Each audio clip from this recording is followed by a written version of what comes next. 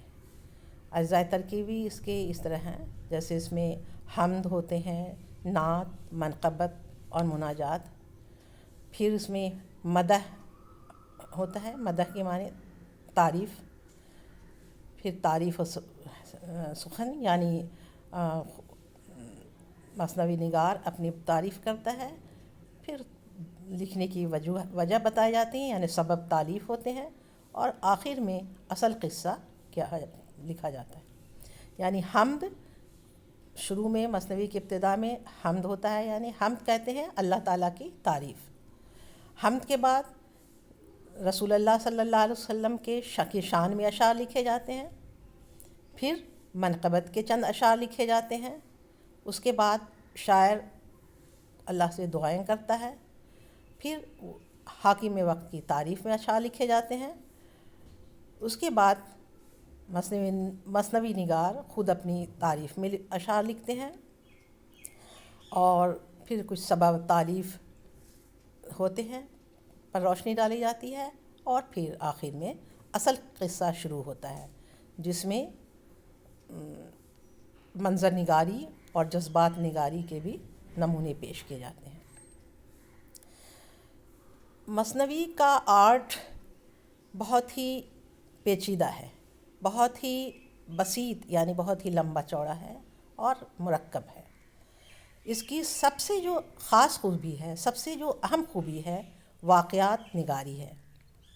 یعنی ہر واقعہ، اس میں ہر طرح کے واقعات ہو سکتے ہیں، مگر قصے کے بنانے میں، قصے کو تعمیر کرنے میں تفصیل اور تسلسل کو، ربط کو، اس کو ہاتھ سے نہیں جانے دیا جاتا ہے.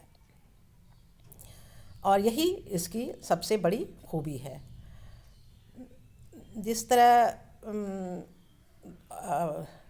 دوسری صنف شاعری کی دوسری صنف مثلاً غزل، رباعی اور قطع وغیرہ لکھے جاتے ہیں، تو اس میں جو ہے تسلسل کی ضرورت نہیں ہوتی ہے. ہر دو شعر اپنا الگ معنی رکھتے ہیں غزل میں، لیکن مثنوی میں ربط ہوتا ہے. شروع سے آخر تک اس میں ایک ہی بیان ہوتے ہیں، ایک ہی قصے بیان کیے جاتے ہیں.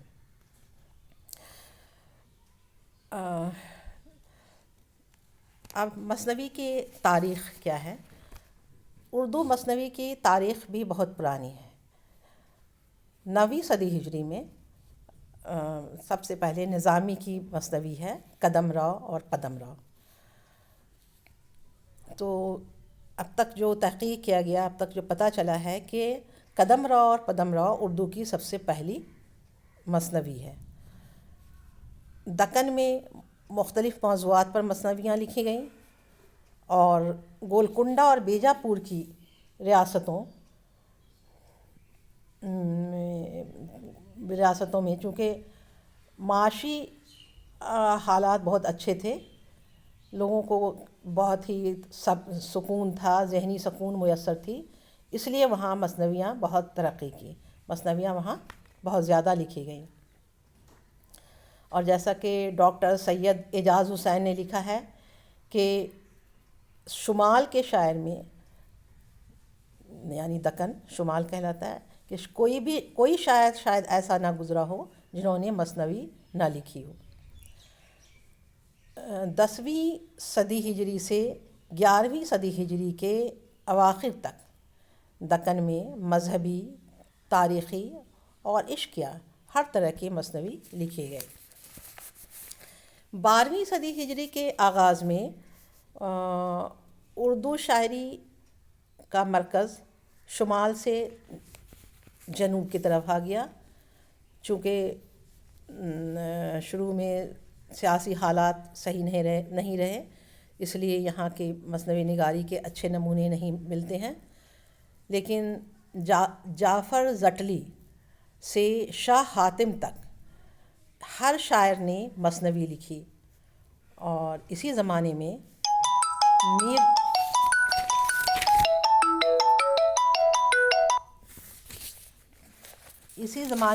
میر جیسے شاعر بھی پیدا ہوئے، جس نے واردات عشق کی بہت اچھی تصویر پیش کی ہے۔ درد کے چھوٹے بھائی میر اثر بھی اسی زمانے میں خواب و خیال کے نام سے انہوں نے ایک مثنوی لکھی، جس کے اثرات بعد کے مثنوی نگاروں پر پڑی۔ مثنویوں کا دور عروج لکھنؤ میں سامنے آیا، مطلب لکھنؤ میں یہ سب سے زیادہ اس صنف نے ترقی کی۔ جب دہلی اجڑ گئی، دہلی کے اجڑے ہوئے شاعروں نے اودھ کی طرف اپنا رخ کیا، اور پھر میر حسن کی مثنوی سحر البیان، دیا شنکر نسیم کی گلزار نسیم، اور نواب مرزا شوق کی مثنوی زہر عشق کو اس زمانے میں بہت زیادہ شہرت ملی۔ اسی زمانے میں ایک اور ادبی مرکز عظیم آباد بھی تھا۔ عظیم آباد پٹنہ کا پہلا نام تھا، پرانا نام ہے۔ تو عظیم آباد میں بھی مثنویاں لکھی گئیں۔ اس سے پہلے راسخ عظیم آبادی نے یہاں مثنوی لکھی، اور انہوں نے مثنوی میں بہت اچھا جوہر دکھایا۔ بعد میں شوق نیوی کی مثنوی سوز و گداز کافی مشہور ہے، جو کہ آنرس میں یہ کتاب چلتی ہے، مثنوی سوز و گداز۔ اور 20ویں صدی میں آگے آتے آتے چونکہ لوگوں کے پاس فرصت کی بہت زیادہ کمی ہونے لگی، اس لیے یہ مثنویاں پھر کم لکھی جانے لگی۔ اس طرح سے پھر اور قصیدہ وغیرہ دوسرے صنف لکھے جانے لگے۔